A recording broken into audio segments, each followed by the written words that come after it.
Told my adopted cousin his father was a convicted felon and his mother loved dogs more than him. After he exposed my parents' affair. At school, he threw a laptop at my head, and now my parents say I'm the one who lacks empathy. I'm 17, and I live with my parents and my cousin, Steve, who's 16. He's technically my cousin, but my parents adopted him when he was 7 after his parents lost custody. His dad's in prison for armed robbery, and his mom disappeared years ago after getting caught up with drugs. My parents always said I should treat him like a brother, that he'd been through a lot, and I should be patient with him. For the most part, I tried. I've always known my parents' marriage isn't great. They don't yell much, but there's a tension that hangs in the air all the time. My dad works late, my mom looks tired all the time, and when they do talk, it's short and stiff. It's been like that for years. I don't remember the last time we did anything as a family without it feeling forced. I usually just stay in my room or go out with friends to avoid the mood at home. Steve has a different way of handling it. He acts perfect around adults, polite, charming, respectful, but when it's just us, he's sarcastic and mean in small ways. He'll make little digs about me being the favorite, or how I don't know what real problems are. He's good at twisting things, so he never gets caught. Teachers love him. My parents think he's trying his best, and everyone keeps reminding me that he's had a rough childhood, so I should cut him some slack. A few months ago, I overheard my parents arguing after they thought I'd gone to bed. It wasn't like their usual bickering, it was worse. I heard my mom ask if she meant that much to him. That's how I found out my dad was having an affair. The woman's a family friend, someone who's been around for years. My mom told him to end it, but it was obvious she didn't want to deal with the fallout. She said she didn't want the family to look broken. I didn't tell anyone what I heard. I didn't want to be in the middle of it. Somehow, Steve found out. I don't know how, maybe he overheard too, or someone slipped, but instead of keeping it quiet, he told everyone. I mean, everyone. By the time I got to school, people were whispering about my dad sleeping with someone else's wife. A couple of kids even asked if it was true. I was humiliated. It spread fast because it involved adults people actually knew. I confronted Steve after school, and he just shrugged it off, like he was doing me some kind of favor. He said something about how I deserved to know the truth. That week was one of the worst in my life. I couldn't even look at my parents without getting angry. They didn't know why people were talking, and I didn't tell them yet. I wanted to handle it quietly. But then Steve started running his mouth again, making comments in front of others about how not everyone's family is perfect. He had this smug look on his face every time. So, yeah, I snapped. We were sitting with a few other people at lunch when he started again. I told him straight up that at least my dad wasn't sitting in prison, and my mom didn't love drugs more than her kid. The table went dead silent. I didn't plan it. It just came out. But I wasn't lying. Everyone knew about his parents already. It just wasn't something people said out loud. Steve stood up and threw the school laptop at me. It hit me right above the eyebrow and split my skin open. I had to go to the nurse's office, and we both got suspended. They said it was mutual aggression, even though I never touched him. That night was chaos. My parents were furious, not at Steve, at me. They said I'd gone too far, that what I said was cruel and unnecessary. My mom cried about how Steve's been through enough, and that I needed to be the bigger person. My dad just looked disappointed, which honestly made me angrier. I told them Steve humiliated all of us first, but they acted like that didn't matter. They kept repeating that his trauma explains his behavior. I'm not going to pretend I handled things perfectly, but I'm not going to feel sorry for saying something true. He exposed my parents' affair, something that never should have left the house, and everyone seems to think I'm a bully because my words hit a nerve. Now, the story around school is that I attacked him for being adopted. That's not what happened, but that's how people are taking it. He's sitting at home getting sympathy while I'm the one everyone's calling heartless. I'm almost 18, and I'm counting down the months until I can leave. I don't hate my parents, but I can't keep pretending that their constant defense of him doesn't eat away at me. I used to think maybe we were just unlucky, that adoption was complicated. Now I think they just wanted to feel good about saving someone, and I was supposed to be the quiet background kid who made it look easy. Update 1. It's been a week since everything happened, and honestly, the house feels like a pressure cooker. My parents grounded me after the fight and said I needed to make peace with Steve.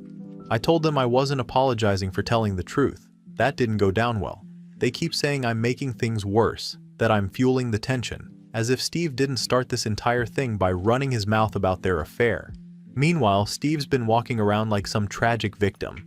He's been staying in his room, but whenever my parents talk about him, It's all sympathy and excuses. He's been through a lot. He's struggling with his past. He's traumatized. He's milking it perfectly quiet, distant, polite when they're around my mom's, cooking him his favorite meals again, checking on him every hour. She told me I should be ashamed of hurting his feelings. The same kid who threw a laptop at my face. At home, my parents are trying to act like nothing's wrong. They still talk in hushed voices late at night, and I've heard my mom crying in the kitchen more than once. I caught parts of a conversation between them a few nights ago, something about damage control and people talking. Turns out, the woman my dad had the affair with, she's been calling my mom.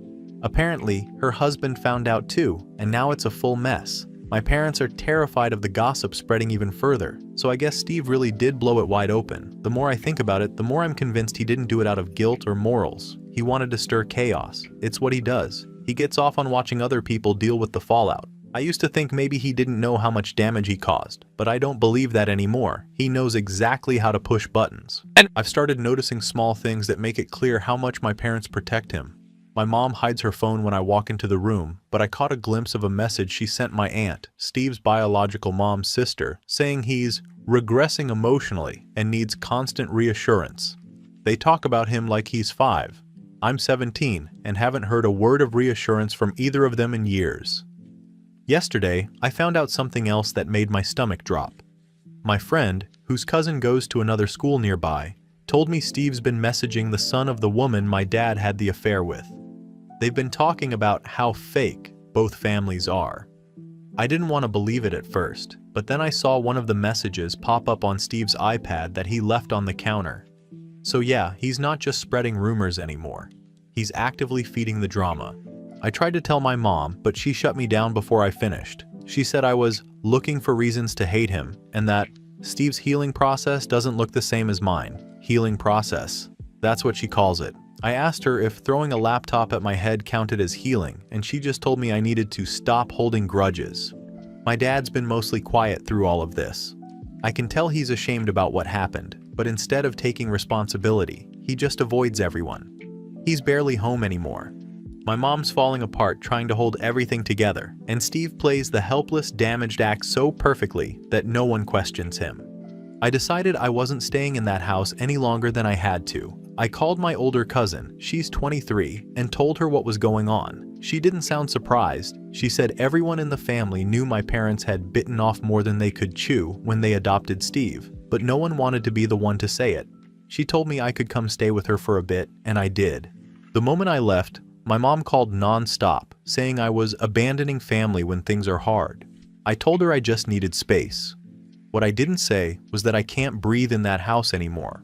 Every conversation feels like a guilt trip. Every silence feels like a judgment. And Steve's probably enjoying the peace now that I'm gone. Being here at my cousin's place, away from the chaos, has made me realize just how warped everything has been. My parents think they're being compassionate, but really, they're protecting Steve because he's their project. He's their proof that they're good people, that they saved someone. Admitting he's manipulative would mean admitting their good deed didn't fix him, so instead, they make me the problem. Update 2. It's been about 3 weeks now. Since I've left, my parents tried to keep up appearances. They told everyone the situation between me and Steve was just teenage drama that got out of hand. But that stopped working once things started spreading beyond the family. My dad's affair, which Steve had originally blabbed about at school, somehow ended up leaking at his workplace. From what I've been told, text messages were sent anonymously to his boss's wife. Screenshots and all, nobody has proof of who sent them. But I'd bet everything I own that it was Steve. The timing lined up too perfectly, and he's the only person who had reason to dig for that kind of ammunition. My dad got demoted not long after that. Officially, they said it was a restructuring issue, but everyone in the family knows why. My mom apparently had a meltdown and started blaming me, saying I provoked Steve into doing it by humiliating him and making him feel like the broken one. I don't know how someone can justify that kind of logic, but my parents seem committed to pretending Steve's chaos is always someone else's fault. The only person who's been sane about all of this is my older cousin, the one I'm staying with. She's known Steve for years and has always said something about him felt off. My mom's not doing well either. My cousin told me she's been drinking more lately. My dad barely comes home. Every time they do talk, it apparently turns into another argument about whose fault all of this is. And through it all, Steve is still there, acting like the perfect son, doing chores, staying quiet, setting the dinner table. I had to go back once to collect some of my things. The whole time, Steve followed me around like nothing had ever happened. He tried to act friendly, asking if I'd forgiven him, yet I didn't even respond. My mom stood there looking exhausted, but still defended him when I wouldn't talk. She said I shouldn't hold a grudge against a kid who's been through so much. I'm tired of hearing that excuse. We all have things we've been through. Not everyone uses it as an excuse to hurt other people and play victim when they get called out. Since moving in with my cousin, I've been focusing on finishing my final year of school. I'm keeping my head down, working, and trying to ignore everything else I've accepted that nobody's going to step in and make things right. If I want peace, I'll have to find it myself. Update 3. It's been a month since my previous update. Steve filed a complaint at school saying I made him feel unsafe. I thought it would be brushed off. I knew it was ridiculous, but the school actually took it seriously at first. I got called into a meeting with the principal and counselor, and they mentioned they had received written statements from Steve claiming I bullied him about being adopted and mocked his biological parents. It made my stomach drop, because that's exactly what he's been telling everyone since the fight. The difference was this time, it wasn't just gossip, it was official. I didn't even bother trying to convince them with words. I just pulled out my phone and showed them everything. The audio of him bragging about exposing my dad's affair screenshots from when he messaged the other kid to spread it. Even the text he sent me afterward where he said he wasn't done ruining our family. The principal went quiet for a long time after listening. You could tell they didn't expect that kind of proof. They ended up calling my parents and my aunt, Steve's bio mom's sister, and uncle in for a separate meeting, along with Steve. When I saw Steve walking down the hall toward the office, he looked nervous for once. He tried to smile like he always does around adults, but it didn't land. I didn't stick around for their meeting, but from what I heard later, it didn't go well. Steve apparently started crying halfway through, saying I twisted everything, and that he only said those things because he was hurt.